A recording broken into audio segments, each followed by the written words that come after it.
What's going on, everyone? So it's been a while since I did a podcast here, but I saved the best for the beginning of the year. There's a way to kick off your 2026, right? Now we look at social media, we look at the world. It's not about fake people. Bunch of fakers. Everything's fake. People posting pictures next to cars that aren't even there, going into debt to flex on the gram. But what if, and hear me out, what if there were still people who were legit, people who were genuine, people who stood for something? And this is a person you might not know. If you're following me, you're probably a dude. You might know her. I'd follow her, right? But if you're into sports, you'll know who she is. And that is a tremendous young woman. Her name is Jennifer Jackson. Jennifer, how are you doing? I'm doing great. Thank you so much for having me. It's great to have you. So I guess tell everybody about yourself, like who you are, what you do, and why.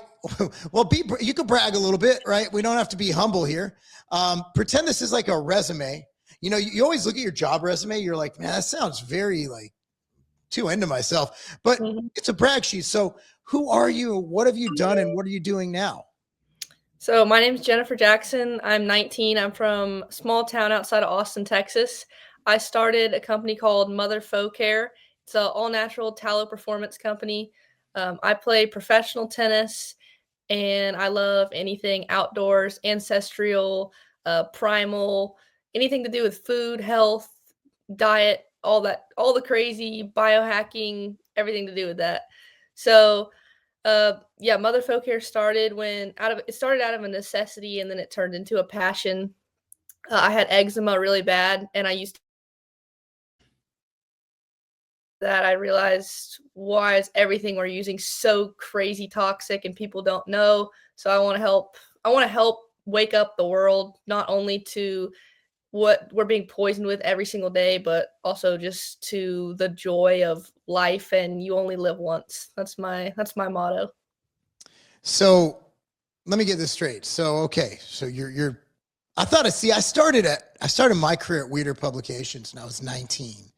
And people thought that was young. So you were what, 18 when you started this business? I was 16 when I made it for myself, and I was 17 when I started the business. Wow. Wow. Have you always had that entrepreneurial spirit? Like, tell me about like where you developed that. Like, is your dad a business owner? Like, how does that work? Yes, my dad owned his own business. He never worked for anyone else, really. That's always just been my mindset. It's always been a weird thing to, when people discuss stuff like, oh, go to college, get a degree, and get a job. Like the first time someone said that to me when I got like a little bit older, I was like, what? Like I've never once thought of doing that. Like it's always just been like, I'm gonna figure out a way to make money and support myself however I can, but it's not going to be through a 9-to-5 or working for someone else. So you're not a college kind of person? No, not at all. I wish you would have talked to my daughter before I started spending all this money on college. That would have saved me a lot of money. No, I think college is very good for certain things, though. For information, I think you can get information out of college and then use it to what you want to do. But I don't think you need to get a degree to get a job at all. I think most people would agree with you at this point, especially a lot of degrees. Like there's some degrees, I can't believe I got this degree and I'm not making money. I'm like, okay, now in what profession does this degree monetize? I always look at that. I'm like, why did you not look into look, man, funny story. To me, it's funny. So my wife has a degree in marketing, but she needed one more class to get a minor in women's studies. And I'm like, even as a young man, while she was going through that, I'm like, what the hell do you do with a women's stuff? Like, what job is like, you know what we need for this? Who could handle this problem? Someone who knows about women. I'm like, what even is women's studies, gender studies? Like all these weird, like there's some crazy things you go to. And also I had no idea. So I went to college. I don't know if I needed it, but I was broke and I needed to get out of my situation. So I was able to do this thing called football. So I didn't even know what the college I went to had as majors. I just knew they had a football team and they would allow me to play football and pay for my education. It was awesome. And I went there and I'm like, oh, it's a liberal arts school. what does that even mean? I had no idea. I didn't even know what it meant. So all I knew is that I was going to college and I was going to run into people. Other than Mhm. that, I had no idea. I didn't go to college for the American dream like everybody else. I was Mhm. just broke and I needed somebody to pay for me to live for a little bit. So it was either government assistance or football and or open up a daycare facility in Minneapolis. I mean, did you get the joke? Did you get the joke? I know you got the joke, please. No. You didn't see the daycare facility thing in Minnesota? No. So these Somalians are opening up these Oh. daycares with no kids in them. You got to look them Oh, up. oh, I did see that. Just money laundering. Fascinating. We're in the wrong Yes. business. So did Yeah, you have $2 million I got a year for no I got kids. I got to ask you. So tell me more about your tennis. So how do so you're a professional tennis player. You didn't I don't know how this works in tennis. I apologize. So like in football, it's pretty simple. You go to high school, you get recruited, you go to college, and then you go to the NFL. Right. In baseball, some people might get recruited out of high school. There's a lot of early recruiting where they go get drafted before. You know this, right? I'm sure. Mhm. Um, so in tennis, so you just went from high school to the pros. How did that work? How'd you do in high school? So I did online school since 6th grade, so I never even went to public school, and most people that play serious tennis don't go to public school or even a private school. They don't go to in-person school. They do either online or homeschool because tennis, you have to travel so much, and it's a different thing with tennis than baseball and football and those because 'cause you're traveling with a team. And tennis, there's not, like, club teams of tennis, like, you're literally by yourself. You travel with a parent or by yourself. I mean, there's kids I know that were 15 traveling across the world going to Turkey by themselves. So, yeah, when you're good, you like kind of can't really go to high school because you would just miss half the year, anyways, or more than that.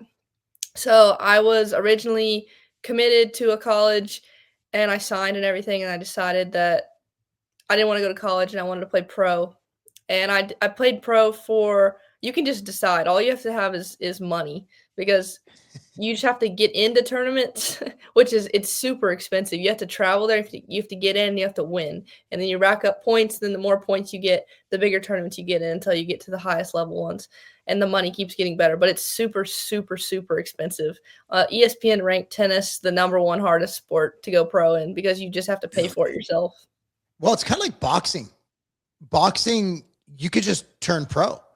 I Mhm, thought there was like in bodybuilding, which is so bodybuilding for me is because I'm not good at anything, so I picked a fake sport. It's more like a pageant with drugs, but but no. So that was fascinating me in boxing.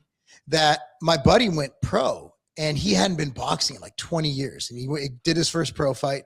I'm like, how's that work? It's like, well, you basically get some tests done. Like they do an EKG, make sure you're not gonna have a heart attack in the ring, and then they I guess they and then you're just like, okay, I'm a pro.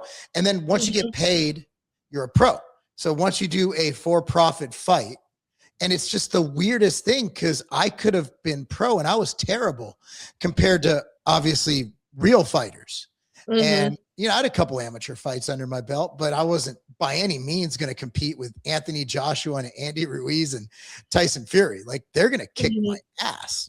mhm. So not going to high school. Like you I got to ask this because like my son, my 17-year-old Thomas, he's the guy. Like he's built for teams and schools. My daughter, Mhm. she played team sports, but she was kind of like school was just a job, right? It was a business trip. Mhm. Do you ever regret not going to school? No, not at all. I absolutely think that online school and homeschool, when you have a creative brain, is like the best thing you can do because you're so far. I mean, you can do it in public school, but it's just hard, especially uh, being around kids and the distractions all day and sitting in class for 8 hours. I just couldn't do it. I would like, I would go crazy. I had good grades, but I was just after a while, my grades went like they were just terrible, and I wouldn't, like, act out, but I just could not sit still. It's, like, almost like an ADHD thing, but it's not. It's just, like, that your brain actually wants to do something. It's, like, the primal mindset, especially boys. I think putting boys in school at a young age is like the worst thing you can do because it takes away all their creative ideas. There's like a symbol that I saw a long time ago that I thought was so accurate is like all these people sitting in chairs in a line, and just imagine every one of them had a light bulb coming out of their head. And when they go through this line, the school just like crushes the light bulb, and the next one comes in, just crushes the light bulb, and the next one comes in. You couldn't be more correct. I think ADHD is definitely overdiagnosed. It's just boys being boys, and it's very prevalent, more prevalent among males because I mean, we've evolved where the most, active and astute males would survive and hunt and impregnate Mhm. women and carry on the bloodline. And you got like kids like mine where we've had problems is, you're trying to fit this very active, very athletic child and force him into a chair for 7 hours a day to sit Mhm. there and be quiet. But then I look Mhm. at successful, I'm not talking about, so what that does, it breeds great cubicle workers, right? Those those big offices where people are just sitting there and you have 800 other people and you're in your little cubicle, your space. But then I look Mhm. at all the really successful, like I'm talking like, and I don't judge success by money, but let's just assume that's an indicator of success. Mhm. All really rich people I know really didn't do well in school. There's a couple MBAs, but they're in a they're like different. Like they're more organizational and behavior oriented. Where if you look at the people who just go out, men and women, who just go out and wreck it, who just go out and just do some epic shit. Like they're the ones who don't sit still. They're your Elon Musks. The They're C students run the world. You're probably correct. I was this, Mhm. so I'm just not about me, but like I got a 3.3 in high school because I needed a 3.2 to play football where I wanted to play football. So I Mhm. did just enough, didn't do 1 minute of homework my entire tenure in high school. I just kind of skated by because I was doing what they tell you to do because society tells you, and they lied. They tell you that, hey, if you're a good little boy or girl, you sit in school, you shut your mouth, and you do what we tell you, you're going to get this degree, this piece of paper, and you're going to be financially set. They don't tell you that you're going to go $300,000 in debt doing it. Exactly. It's like the Rockefeller thing. He created a school system, creating a nation of workers, not thinkers. That's exactly what they did, and they're doing a good job at it still. That's funny you bring that up. So you seem to have this knowledge of humans and evolution and biology, just looking at your social media and just talking to you. So how do you so looking at the mother folk care, it's motherfolkcare.com. Again, Correct. it's this tallow and honey balm, insane. Like it's all I use. I rub it over before bed. I put it over my whole body, face, Awesome. body. You don't need separate for face. It's amazing. By Mhm. the way, great formula, made in an FDA Thank facility, phenomenal, and you're supporting. So back to like looking at even your product line and what it is you stand for. What is just your overall view on society? Where just again high level, where we're going right, where we're going wrong, and what we can do to be better people. And you could take this wherever you want to go. I just kind of want to hear where your brain goes with it. So I have a little bit of Native American blood in me, which is kind of one of the things that made me more interested in this because I was researching that history and I was like, wow, they did everything so different than us. And then obviously they didn't have what we have now. But I always go back to natural selection. I think that was a huge part of like why the society ran better back then because everything we have now is just handed to us and you can go to the grocery store, you can go to Whole Foods now. You used to like have to go out and hunt, and if you were fat or out of shape or just anything unathletic or anything, you weren't going to survive, you weren't going to eat, and you weren't going to feed your family. So I think that natural selection and the is like a huge part of why our society is getting so weak because everything's handed to us. But when you back then, the strongest bred with the strongest to create the strongest kids, and if you weren't strong, you basically just died. You weren't able to survive. So I think that connected to the ancestral rebellion of today's government, I like to say, we're traditionally rebellious. I like the traditional side of things, like, men have their roles, women have their roles, and then also the rebellion of you're gonna do whatever you want and you're not gonna work for anyone and you're gonna take care of your own family. Yeah, I mean that's very similar to what I subscribe to. I do believe. See, the thing is, I, I'm the biggest feminist there is, and let me explain. My feminism's a little different. I believe women are amazing. They Mhm. grow, they literally produce, they grow a child, the human being inside of them. Like that's Yes. wild. That is to me, that's crazy. And even the process, like the human process of shedding an egg or ovulating or Mhm. your menstruating. Mhm. I mean, the whole like being a woman, and I believe women should be protected. I believe women should be sacred. And there's a reason why, if you have a village, if you have an island and you drop off one woman and 1,000 men, that society ain't lasting.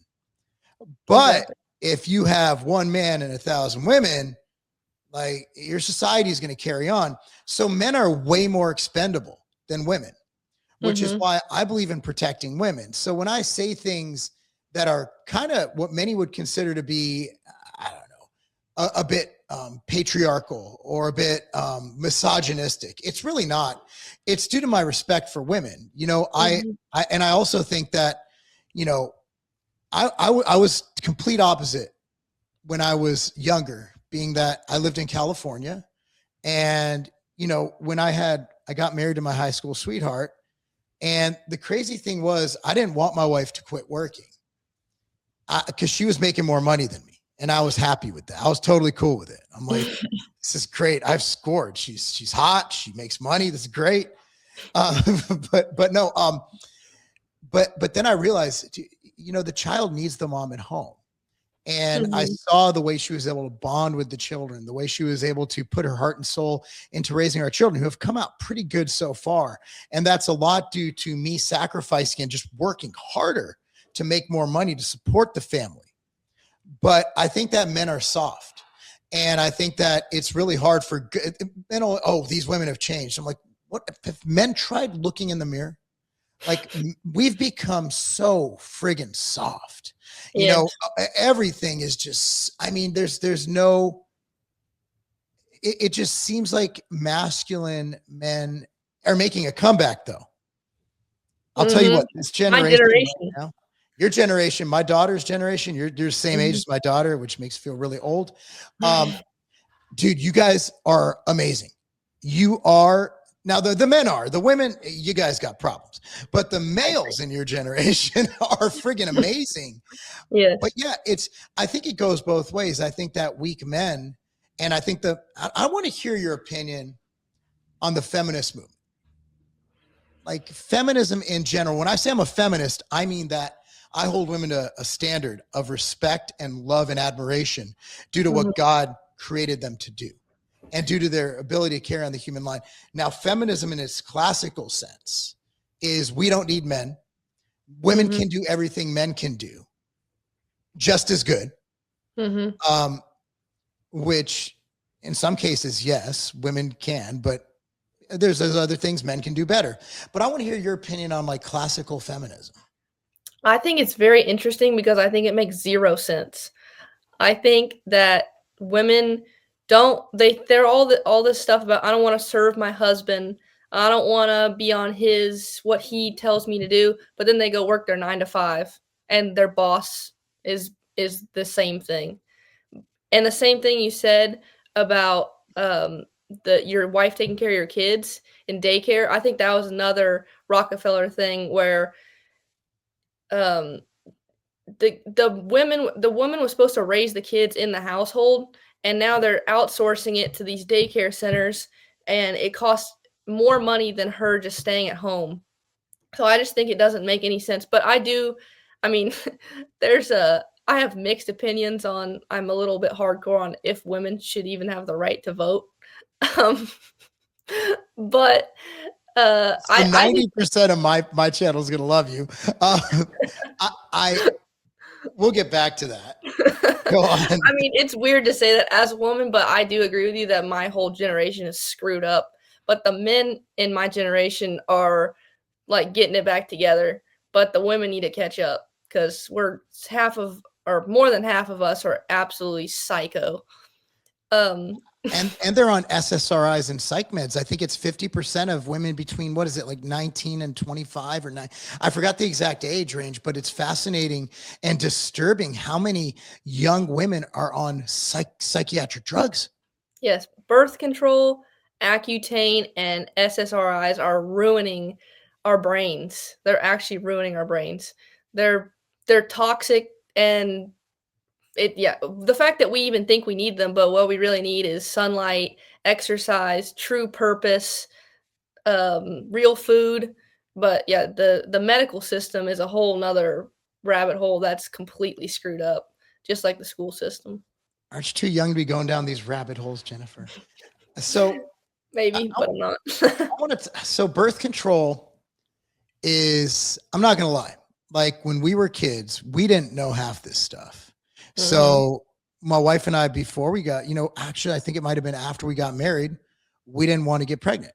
mhm. So birth control, knowing what I know now, there's no way. There's these studies that women will meet their man, their future husband on birth control. So be on this birth control. Yes, And then they get married, they come off the birth control and they can't stand the dude anymore because they're because estrogen. it makes them go after a man of different quality than they would normally go after. Have you Yes. read that? It's I've crazy. seen funny memes of like, "Oh, girl's on birth control, but she's not attracted to me. Oh, that must mean I'm so masculine because 'cause they're attracted to men that are, like, super, feminine Is when that they're on." what? So they're attracted to feminine men. Yes, that's what I've seen. So Democrats. I'm just kidding. I'm Yes, gonna get in exactly. trouble. No, no, but I mean, it's also that's another thing that's really strange. When I was a kid, and again, being not I am still the same, except for pro-choice. I've gone more pro-life on that. My Mhm. political views are essentially the same in the 90s when I was literally considered a Democrat. Um, Yes, it's flipped. it, It used it's to be the hippie, like, all love and stuff. anti-vax. Dude, the Yes. Democrats were anti-vax. They were the hippies. And Mhm. now the Democrats are the party of everybody take every vaccine. And Yes. the Republicans now are the weightlifting white supremacists. They had that big push to label exercise as white supremacy for a Mhm. while. It's completely wild because my views now are not even Republican. I'd be considered more of like a hippie, kind of Mhm. like who doesn't like taxes, almost like what is it, like a true liberal, a true kind of libertarian liberal kind of guy. Yes. I It's would almost not like be considered it's conservative. almost like an anarchist. Like, you don't wanna be in Yeah. the system, you don't wanna pay taxes, you don't wanna have even some of the people I know aren't even getting their kids' birth certificates. Like, they basically don't exist. What are those people called who are separate from the state? They have a name for them, and then they're mostly in the Midwest. Sovereign citizens. Have you heard about them? They'll get pulled over by the cops, and they're like, "I'm a sovereign citizen." The cops like, "Shut up, just get in the car. We'll figure it out when we get there." Yeah, it's a huge movement, and it actually provide for some of the state troopers up there I've talked to. They're crazy. I just know that I don't want to get in trouble with the law. So whoever's in Mhm. charge, I just want to stay on their good side Yes. because I've seen what they can do. Mhm.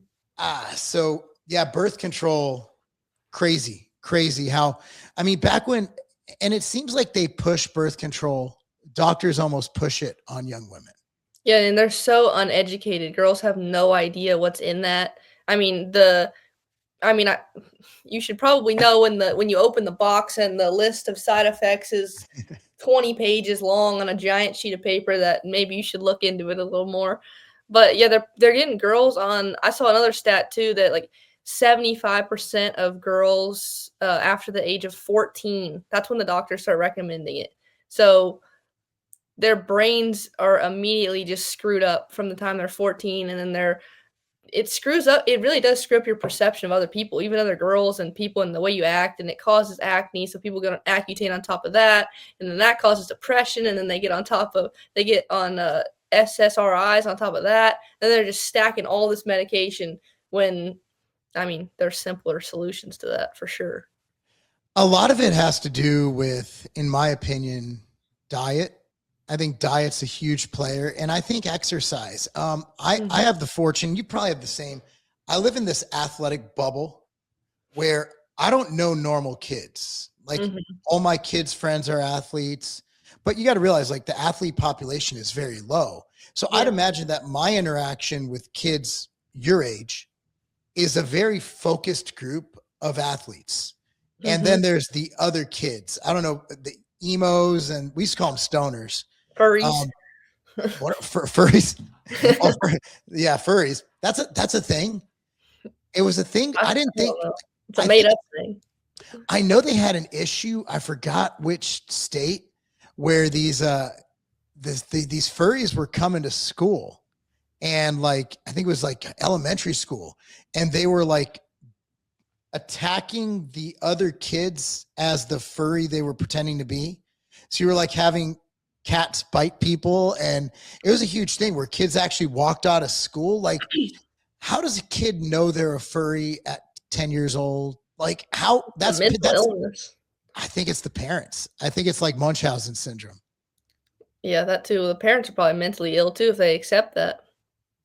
Generally speaking, I've seen some parents who are normal looking have some weird kids, but for the most part, if you have a kid who goes to school in a dog collar, chances are the dad's a beta or not there, and the mom is just some crazy liberal, you know, with one of those signs that, you know, in this house, all lives matter.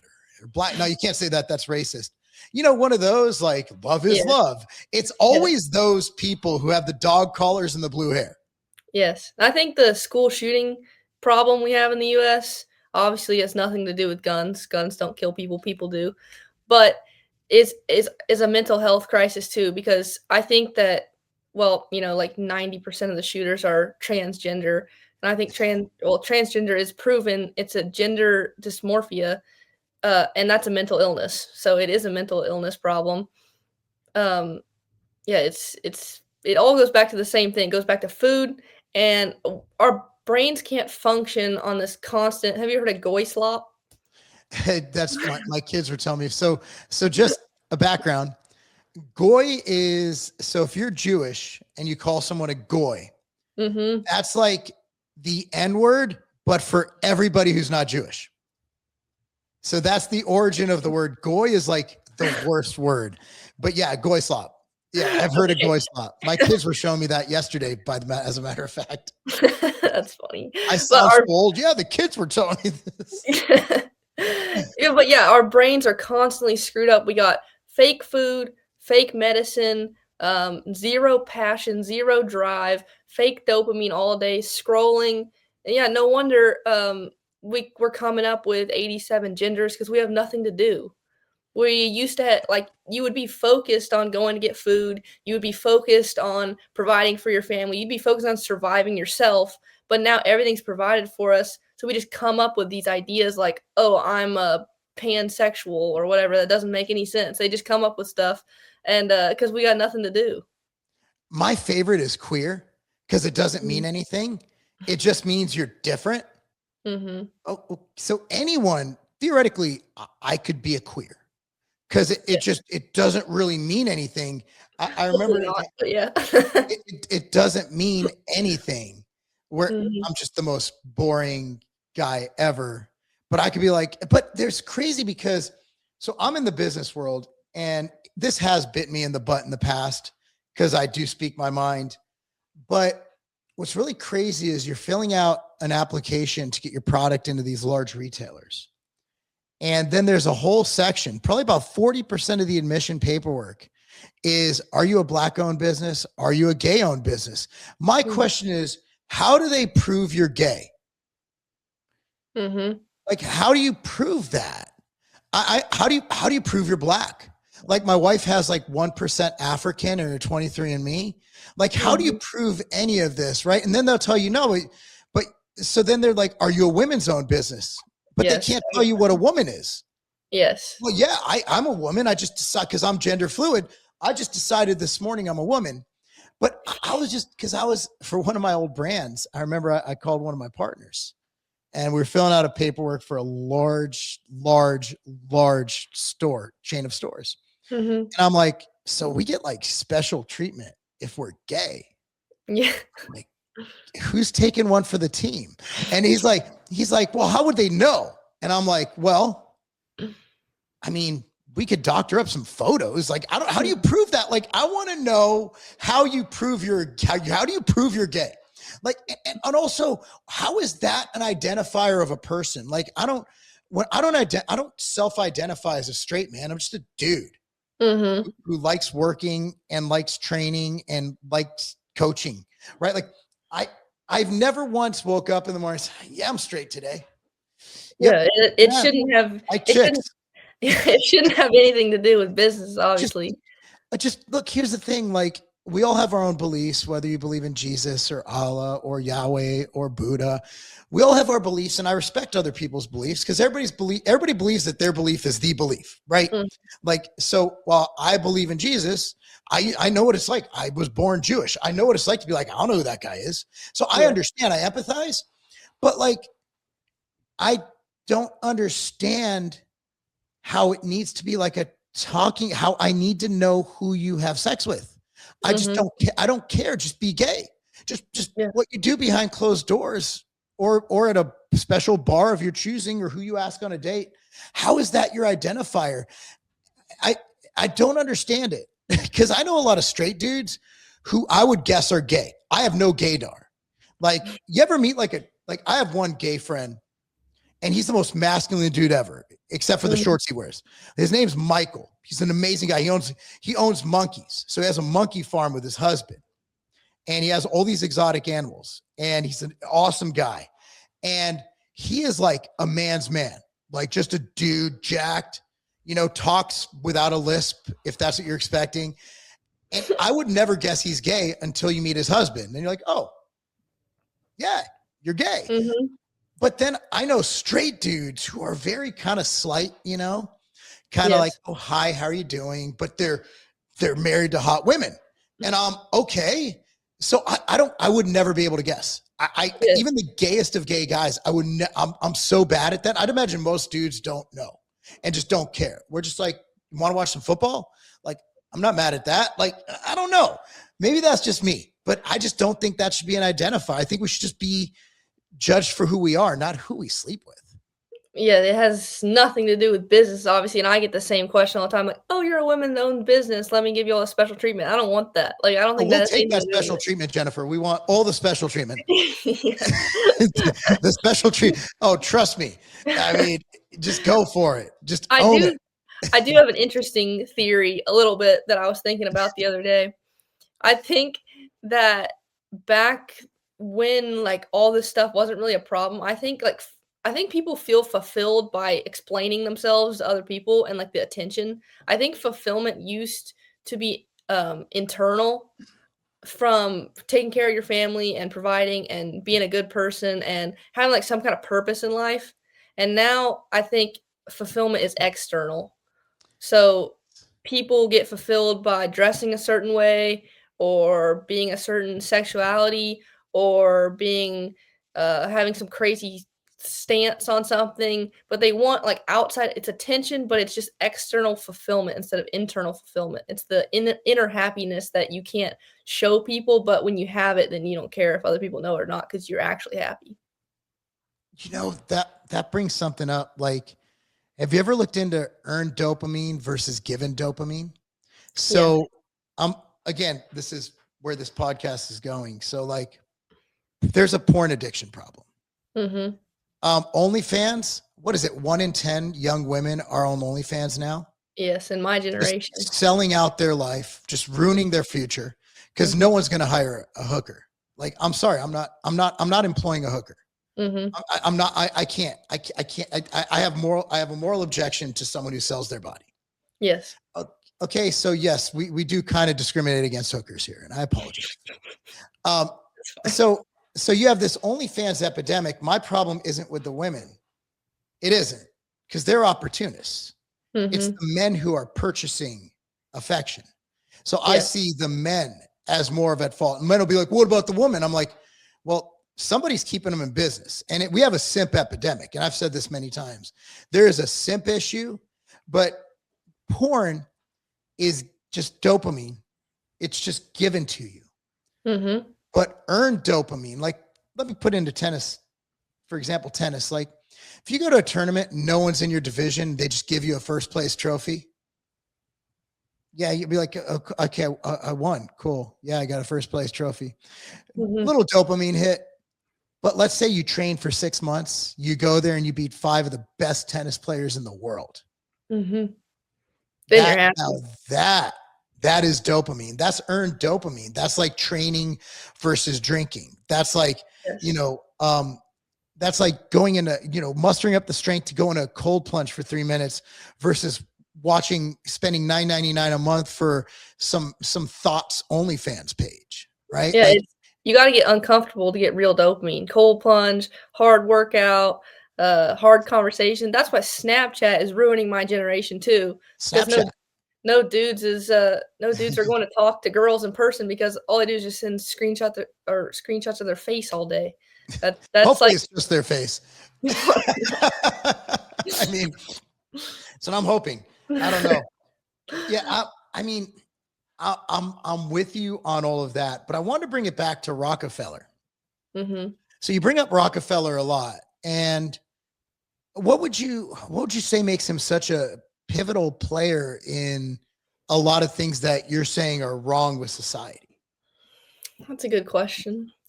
Um, well, I think it's deeper than him. I think we've actually just been trained in like a whole other way of thinking that he was the one that really caused this, but I think there's so much stuff behind it. He's just kinda like the face of it that they put there on purpose to make us think that he did it, that he is causing all this.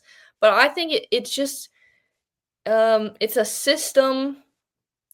It is a system exactly like you said to create workers, but I think it's to keep people distracted is what is the bigger picture I see. It's the thing of, the old Roman thing, "Give them bread and circus, and they shall not revolt." Um, the medical system, the school system, the TVs, the phones, the media, it's all one massive distraction from our true purpose, and I think our true purpose is finding our true purpose. I think the meaning of life is to find your purpose. I don't think it's to find your purpose and then execute it. I think you're like go your entire life working towards finding your purpose, but it's like a deep fulfillment that you know when you have it. But it's hard to get there, and you're going to lose a lot of friends, and you're going to lose a lot of people that are stuck in the bread and circuses, but it's so worth it when you get out of the matrix. But it's not even the matrix, it's almost like consciousness. When you wake up, but you're actually awake, and you can feel people's energy, and you can see deeper into things and why things are happening, and when you're having conversations, you notice little things that when they bring it up later, you're like, "Oh, I know why he did that with his hands when he was saying that because I know he likes this," and it's you just, like, wake up to so much more stuff, and then when you're in a situation with other people, and especially a big crowd and a party or anything like that, you feel like you're so on the outside of it because your brain is like removed from the situation because you're so hyper aware of what's going on. Interesting. That is. So, you know what another thing about your generation got me is you guys are drinking less alcohol. 100%. That is not evident where my daughter goes to college. So my kids are anti-alcohol, and they have to be because I will take everything away. I have a Mhm. very strict policy on that. Like, Yes. I don't play. I'm not, look, here's the deal. If you are an adult and I'm not supporting you at all, have at it. As Mhm. long as I am supporting even $1 towards what you do, here's the contract and Mhm. here's the rules. That's Back to it.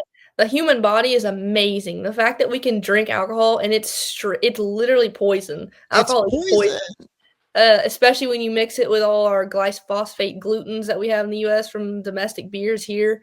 It's actually poison. It's pretty amazing that our bodies can flush that out and still be somewhat functioning. What do you think being drunk is? It's literally your body like in a toxic state. Your Yeah. body's like, I'm inebriated because my body's falling apart. I just poisoned Mhm. myself. Like if you ever Yes. look into what a buzz is, what being drunk is, it's not a good thing if you Mhm. actually dive into it. But I mean, it's so I live in this crazy area where parents are okay with their kids drinking and they will literally let their kids drink at home. And I'm just like, but they're all drunks too.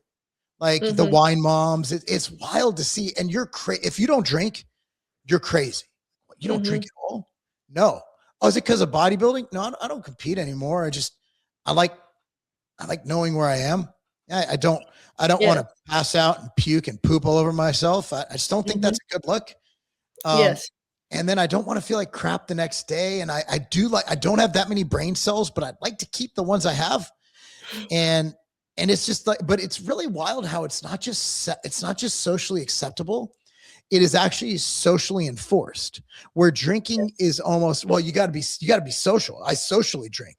When you're around the wrong people. When you get around high level entrepreneurs and people that are doing something with their life, you're dumb if you're drinking. Like, what the heck's wrong with this guy? Loser. And I'm in situations in business where people drink and I just don't. And I've Oh, well, never, yeah, there I've is. never, I've never lost a deal because I don't drink. No one's like, oh, you don't drink? I'm not signing that contract. No, they're probably like, well, this guy's probably not going to do anything stupid with my money. So I should Mhm. probably do this deal. No one's ever been like, ah, oh, aghast. You don't drink? What? Even what No, you question it. Even what you just said about, when you are drunk and you throw up and you pee all over yourself and all that stuff, that's your body trying to get the toxins out of your body. And, that loops back to our deodorant too, because when people put aluminum on their armpits every single day, it keeps all the toxins inside their body. So, like when you're hungover or whatever and you sweat, you feel way Yeah. better? Or you do the sauna because you're like that's like your Mhm. body's way of getting the toxins out of you. Well, your armpits are one of the biggest detoxing parts of your body. And when people put aluminum in their armpits every day, a lot of people don't know what aluminum does in deodorant, but the actual aluminum clogs the pores in your armpit so you can't sweat. So that's why it's antiperspirant.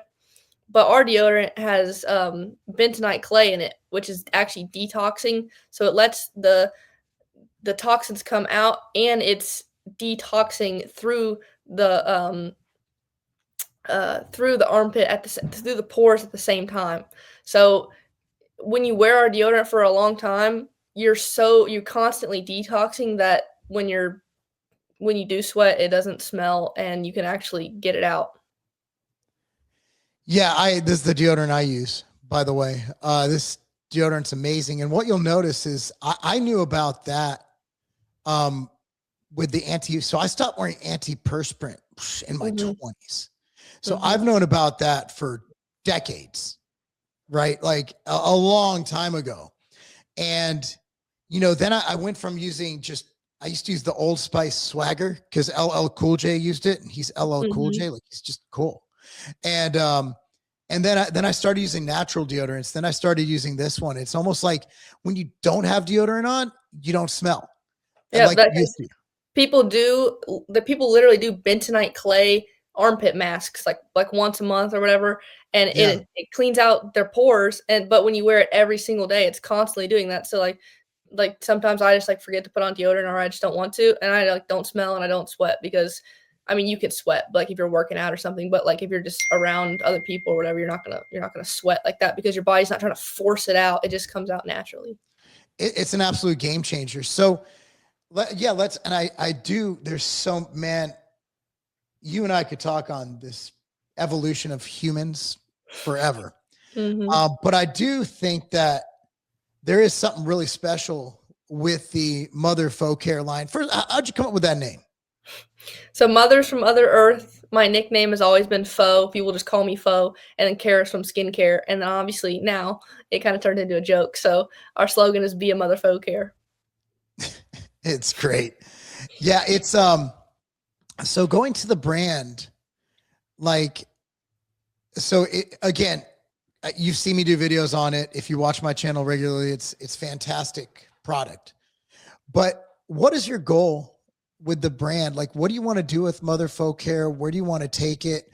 What do you want to like? What is your vision? What's the vision? Right now, I think it's already I want Mother Folk Care to be a persona and, like, just badasses. I want it to be people who are, like, serious about their goals, people who are locked into health, to being the best version of themselves, and, uh, I love the mindset of you only live once, and just don't care what anybody else thinks, because nobody's gonna remember you for what you didn't do, they're only gonna remember you for what you did do. My favorite quote is from Braveheart, "Your heart is free, have the courage to follow it." So I just want it to be people going all in on whatever it is they wanna do, and being just badass, working out, clean eating, no drinking, and yeah, that means you're a Mother Folk Care. It's really awesome. I mean, I'll tell you what, great products. So by the way, here's the site. It's motherfocare.com, motherfocare.com. This is the one everyone can use, man. If you're not using anything, but I'll also give you a chance to get 10% off. Coupon code LOBLINER, LOBLINER.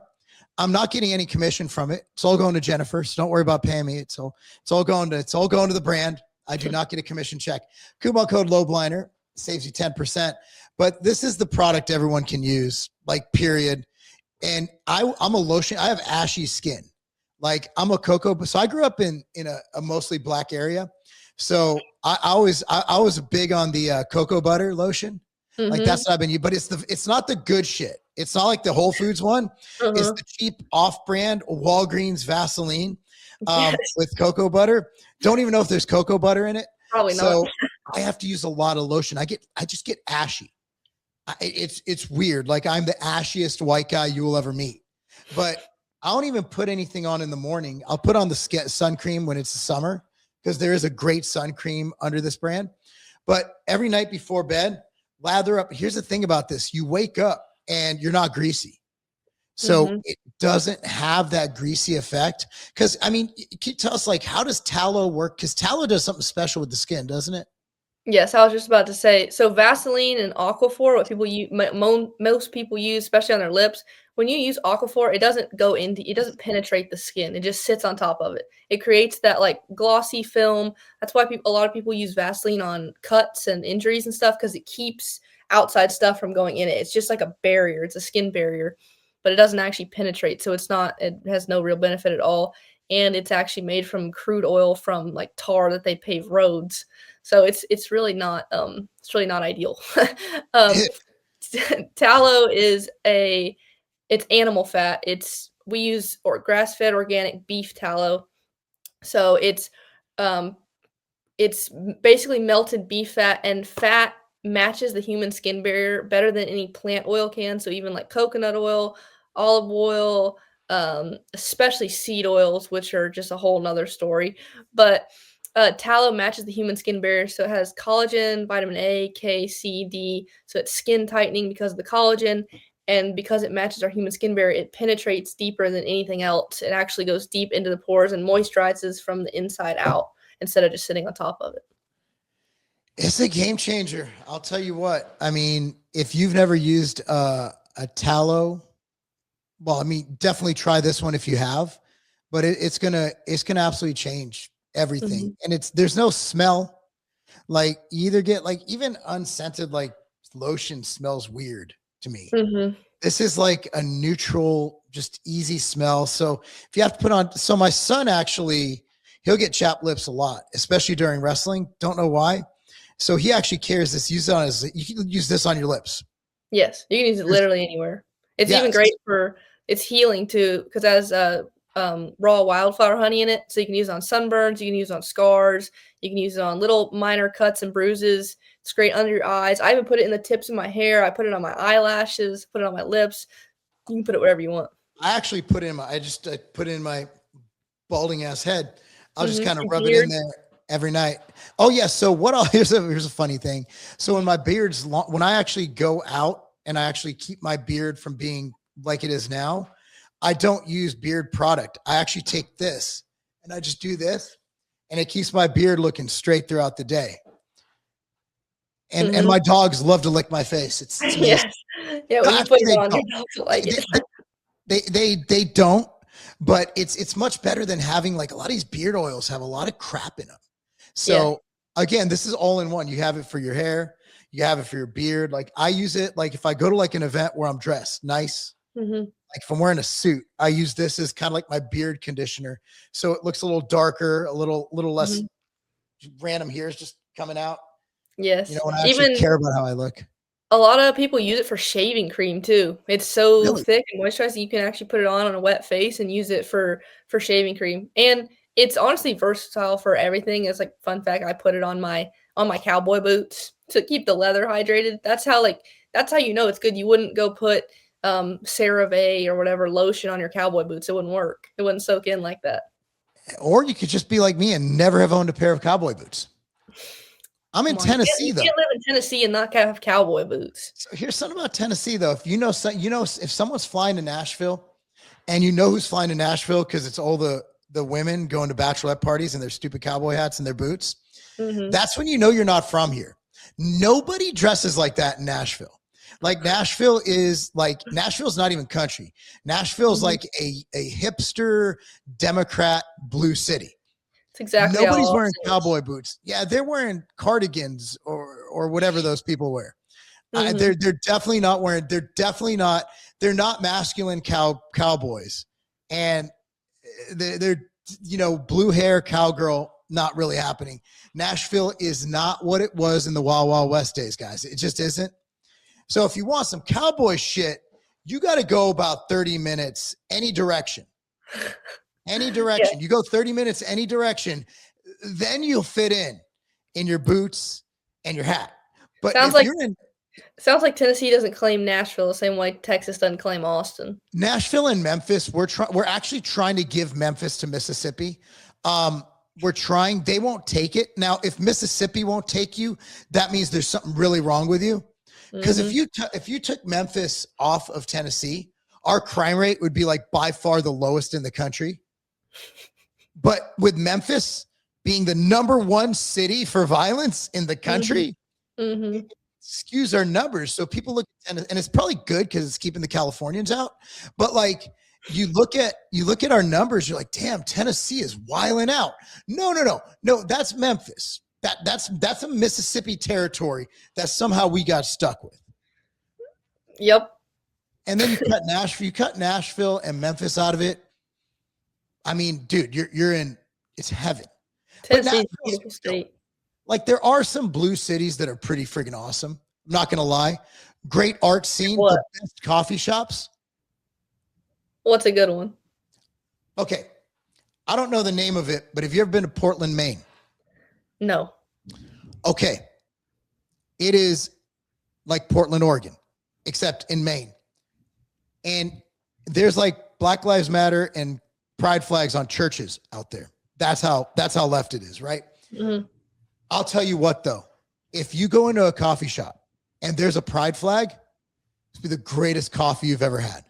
Yeah, they do make good coffee. Any That's about look, all they're man, good at, but yeah. I'm not gonna lie. Like, we could put our differences aside and we could just enjoy a fine cup of Java together. I mean, something about blue hair and coffee. It's just, they just know how to brew it. I'm not gonna lie. I don't think Not anyone can even, argue with that. no. We're all good at certain things. Here's the thing I wish. I wish we could all just respect each other's opinions and get along. I wish we could Mhm. just argue and have verbal debates and then just go on. But it just seems like no one has a sense of humor anymore. That's what the thing I've been growing with is consciousness. When you become awake and conscious, you kind of realize that everyone's on their own energy path thing. You don't even want to argue with people anymore because they're not on the same like wavelength as you anyways. And even Democrat, Republican, I think it's two wings of the same bird anyways. You're right. So when you actually do turn on the conscious part of your brain and you have positive, true energy, then you don't even want to argue with people anymore because it's just a waste of your own, and they don't hear what you're saying anyways. They're thinking about what they're going to argue while you're talking. Well, and they're all the politicians are just getting paid anyway. They're making $170,000 government salary, come out of the office worth $28 million. It's like, how did that math? Yeah, and where's that money coming from? It's a good question. Dude, have you seen the Pelosi stock tracker? So No. they track Nancy Pelosi's stocks, and it outperforms the market by like multiples. And so people are following it, just making bank. Mm-hmm. Like we said earlier too, give them bread. Yeah, give them bread and circuses, and they shall not revolt. The Epstein list, any kind of climate change, all that stuff's massive distraction. I don't believe a word of it. I know the climate change. So I'm old, right? So climate change for me, and I know this is getting so off track. We'll bring this back. So like when I was a kid, first we had global cooling. So it was global cooling. This is like the year I was born in, like 1980. Then we had the ozone layer.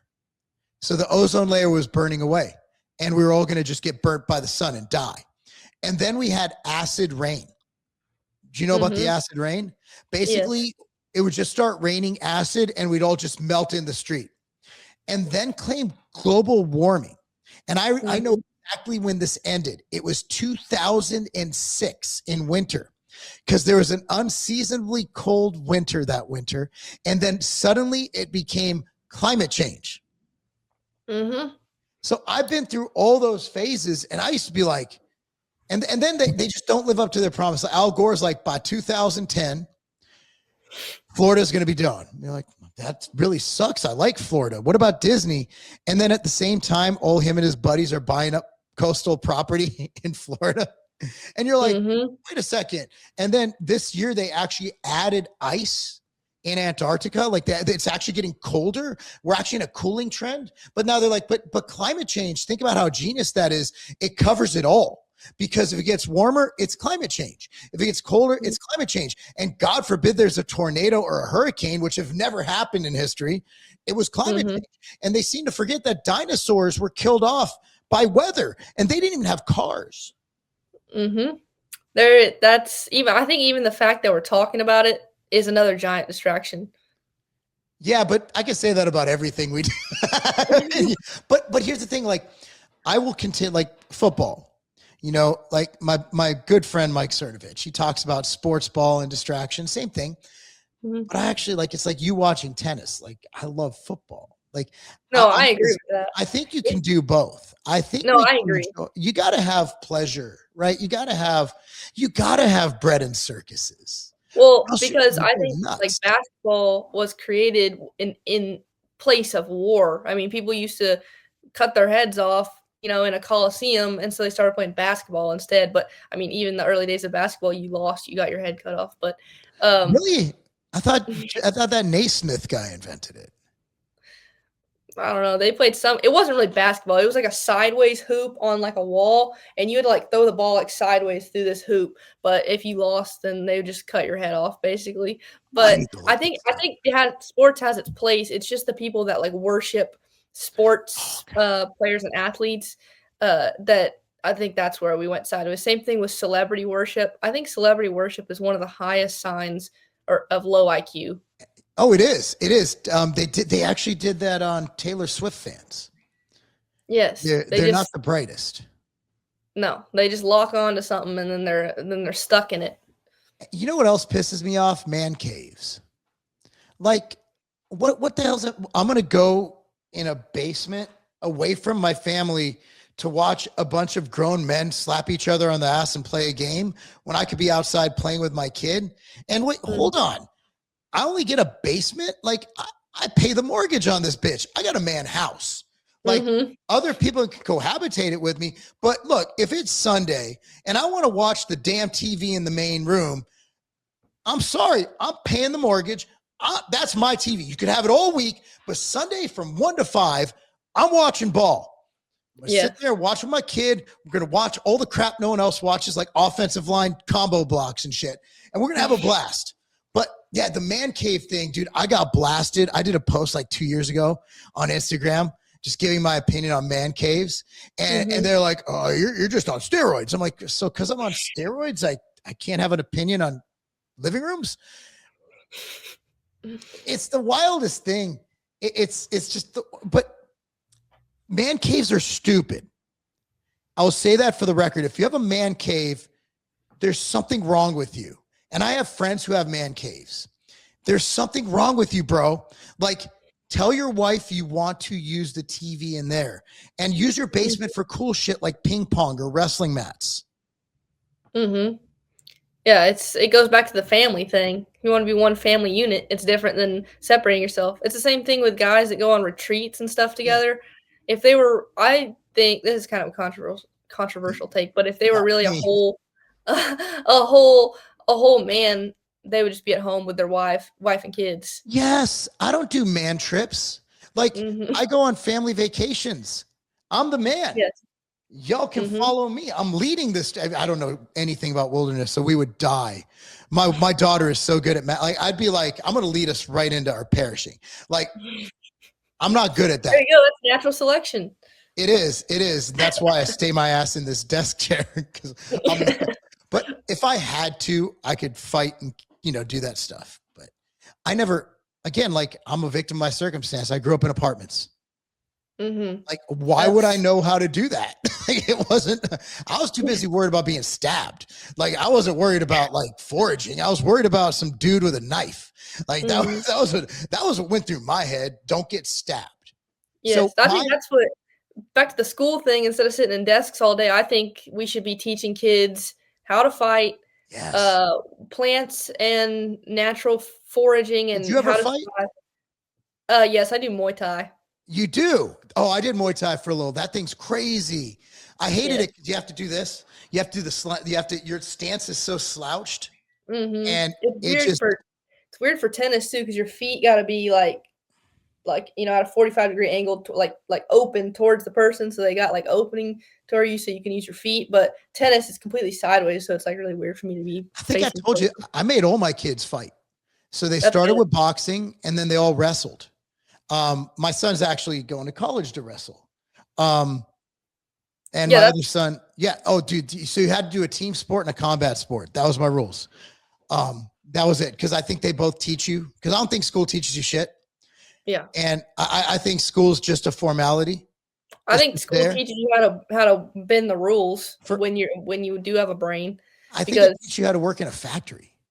Well, yeah, but if you want to get around it, there's some people that are just like so locked in. Oh, I have to get a degree. I have to get a job. I have to have a 60-year mortgage and miserable family. And 50. And all. It's 50 now. Oh, really? It's 50. Okay. Well, anyways, I think the people that do have some sort of a creative mind, it either crushes it or it teaches you how to bend the rules. But you got to know the rules to be able to bend them, and you got to really know the rules to be able to break them. That's a shirt. That is awesome. I think what it does too, what school does, it teaches you how to manipulate people in corporate America. Cause like it's politics. It's like, remember that show Survivor? Like you're kind of like, you have, you're jockeying for popularity. You're jockeying for this. Now, if you play sports, it's a cheat code. Cause like, I'll tell you what, like my 17-year-old's whole like persona after he placed in state in wrestling was like, it was like, I don't know if it was just from his inward going outward, but like if you play a sport, it's like you have that ingrained group that you could fit in, right? Because everybody just wants to fit in. Yes. It's like modern day war though, especially for dudes. You feel alive. Especially in a combat sport. It is war. It's just you don't end in death, you end with a trophy. But have you ever fought Muay Thai or just trained it? No, I just trained it. So my first when I was boxing, I remember my first sparring session, and it was after like 12 weeks of training, right? It was just going to be like one charity event, and then I'd stop, but then I got addicted to it, and I did it for 7 years. So I'm fighting this dude. He'd been boxing for years. His name was Ed, big Polish guy. And I trained at this Mexican boxing gym in Chicago. And I didn't know it's, I just, like, this is going to be easy, right? We're just fighting. And then he hit me in the face. And I remember just seeing black. And I learned later, my coach told me, that's when you learn if you're a fighter, because the non-fighter gives up. The fighter just wants to get more, right? So all I saw, I just remember it going black because his glove covered my eyes, right? And then I remember tasting blood coming down my nose.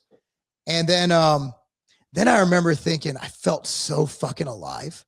Like I felt this euphoria of just this I've never felt before. And I've been in street fights, but like this like, holy shit. I felt that. And this rush of adrenaline and all these different hormones, like, and I'm like, this is fucking great. Let's fight some more.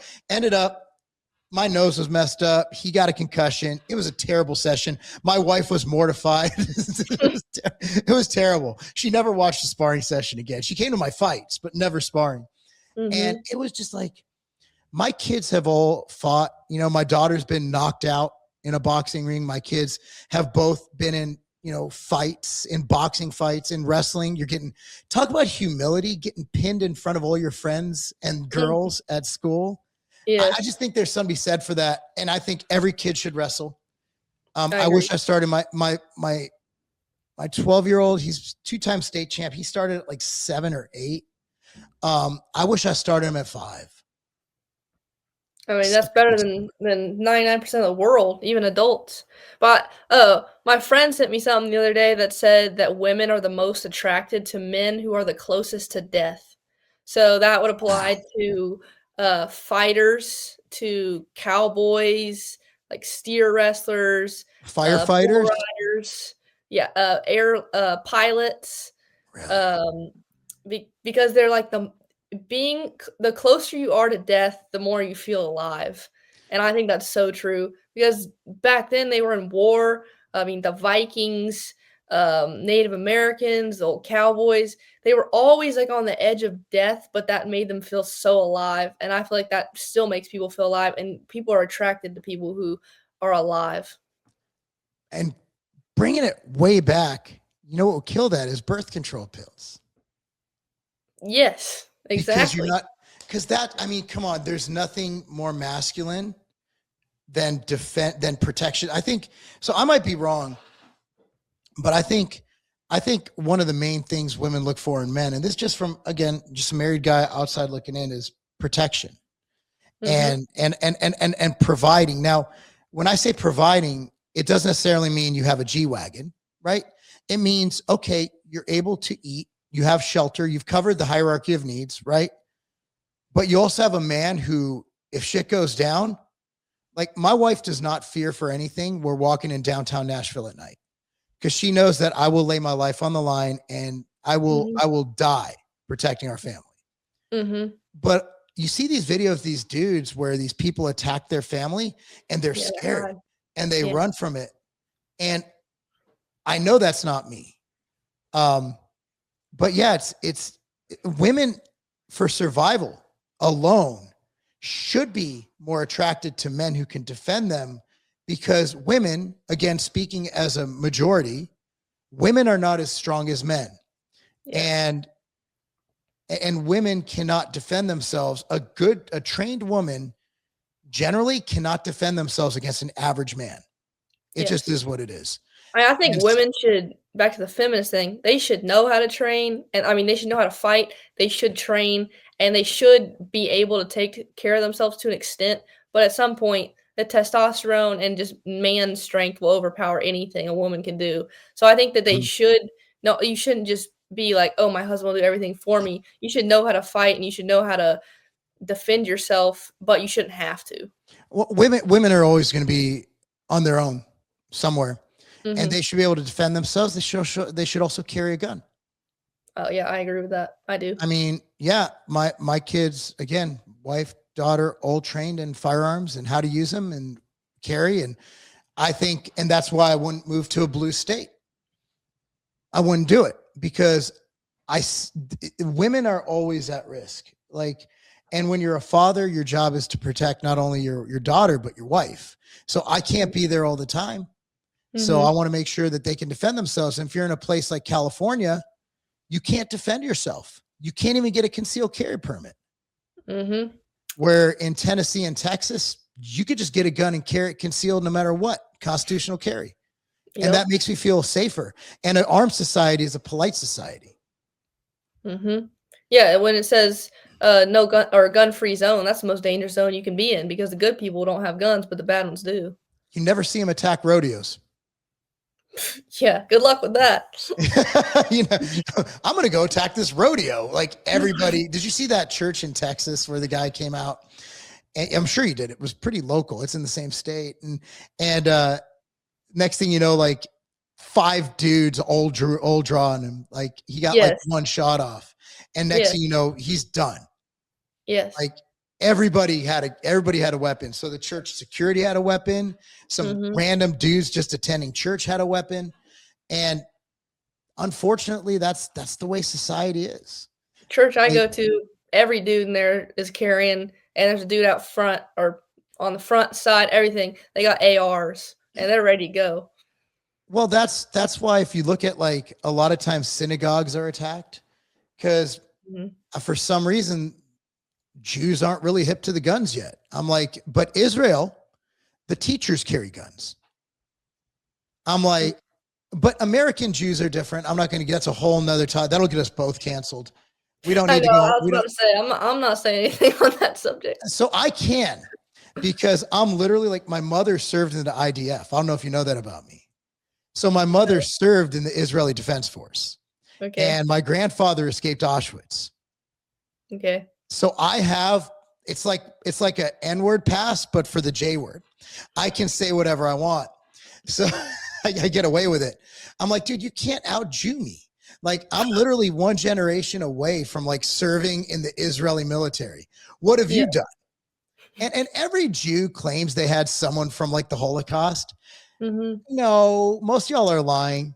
Like, I actually can try. I've actually traced it back. Like, and I met the guy. He's like, yeah, I got shot right here, escaping that bitch. I'm like, all right. So yeah, I believe you. Mhm. I mean, so yeah, it's that's a whole nother like that's a crazy one. Yes, that's quite the rabbit hole there. Man, I'm just mad they don't like, I hear like Israel's like giving people money to like say things. I haven't gotten one offer.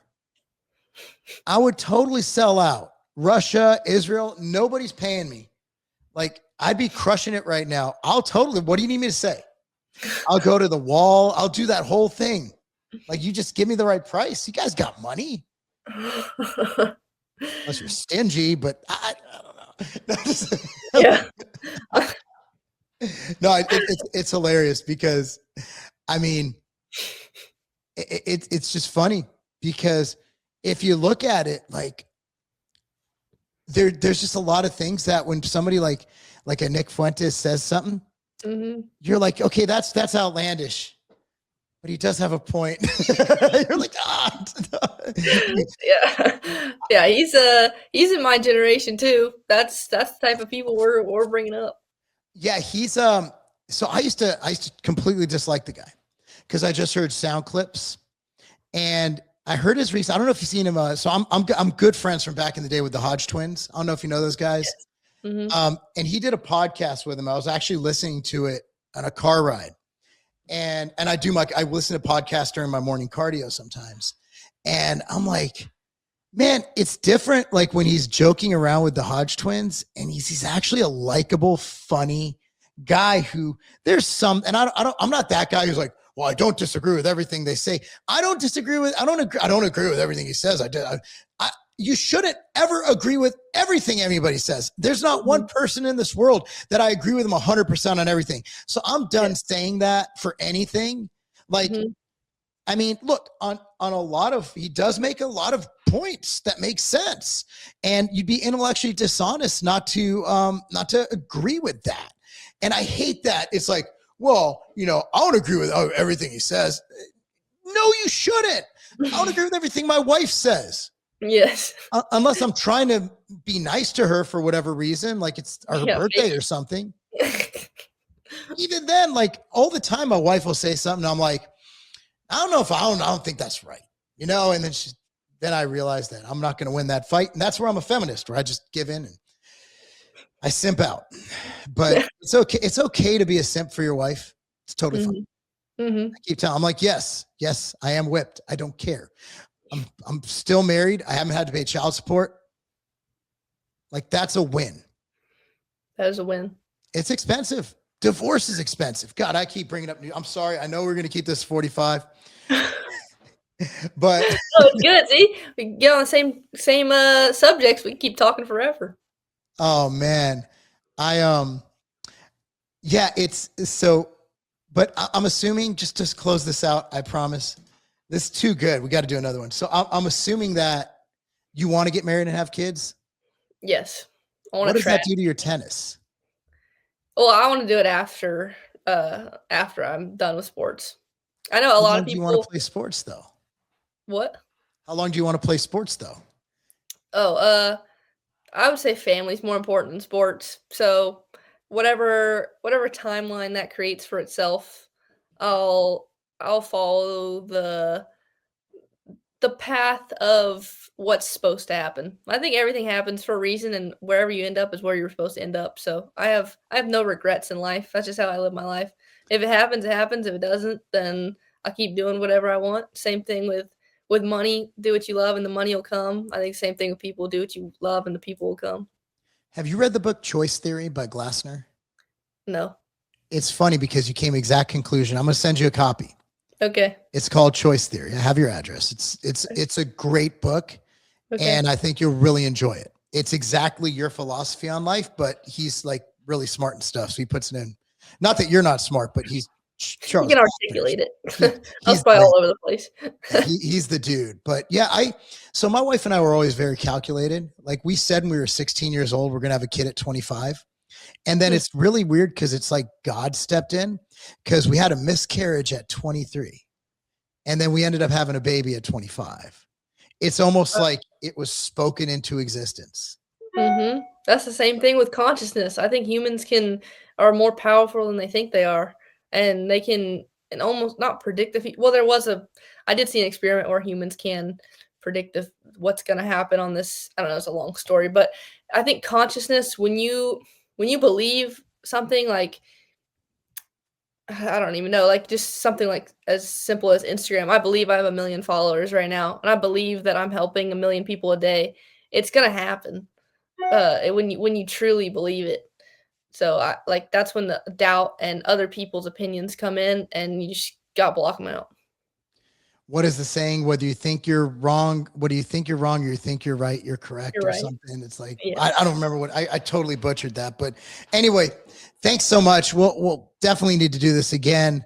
Mhm. Guys, more than ever, we got to support people who we just want to support. Whether you agree with Jennifer, whether you don't agree with her, she has the bravery to come on here and have discussion. And these are the discussions we need to have. This is what makes us learn. And again, like where I was at Jennifer's age isn't the same place I am now because I had discussions with people and it formed this enlightenment within myself and brought me to where I'm at now. And even to this day, I'm 45 years old. I still got another 45 years, God willing, to live. And I'm learning every day. So if you can find it in your heart to go and support motherfocare.com, that's motherfocare.com. Support good people. This isn't like a nameless, faceless corporation. This is a company founded by a brave 16-year-old girl who's now 19, following her dreams and doing something that she feels and I feel and I know can help society. You're supporting a great girl, a great family, and a great company. Go to motherfocare.com, coupon code LOWBLINDER. I'm not getting commission on it, so that's just for you to save and go support. Jennifer, anything you want to close out with? I would just say the same thing I said earlier. Nobody's gonna remember you for what you didn't do. People are only gonna remember you for what you did do. So whatever it is that you've been wanting to do in life, do it, and don't care what anybody else thinks. YOLO. Be a badass motherfucker. God bless, Jennifer. Have a great one, and we will see you soon. Thank you.